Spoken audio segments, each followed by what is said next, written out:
Right, let's take a closer look at the story now with our international affairs commentator, Douglas Herbert. Good to see you, Doug. Hi there. Now, this unfortunately seems to be a familiar operating procedure when it comes to Kenyan elections. Yeah, and you use the word unfortunately, it's right. All too familiar. Obviously, you know, the tragic episode a decade ago when the entire country was plunged into post-election chaos, a lot of it driven by tribal, ethnic rivalries, sides facing off, over 1,000 people killed, thousands people more displaced in that violence. That is still very open, festering sore in Kenyans' memories.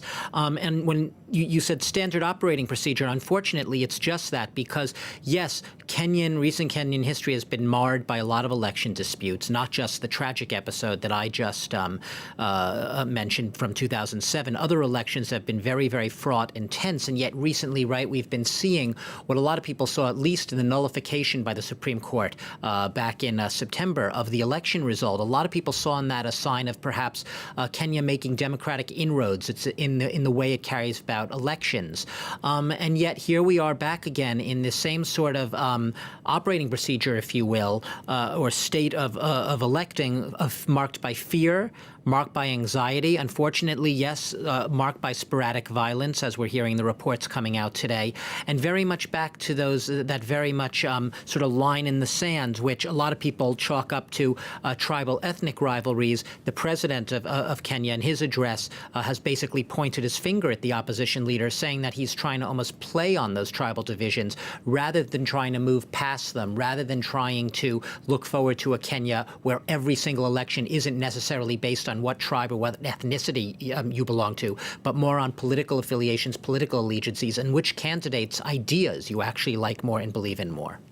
Now, we've seen top electoral officials in Kenya cast doubt over whether this vote rerun can be credible. Can the country hold free and fair elections? Well, starting out, the first part of your question is a no-brainer to answer. Can this particular vote be credible? The answer to that, you don't have to be a rocket scientist, is no. And the reason it can't be credible is in the sense that you have almost the entire opposition boycotting the election, not voting. You have entire neighborhoods, as we've been hearing in our reports throughout the day, entire neighborhoods where people are not just not voting, but a lot of polling stations haven't even opened, and there are a lot of security concerns in those areas. So no, by definition, you essentially have a one-candidate election here. Yes, there are some, you could almost call them token opposition candidates.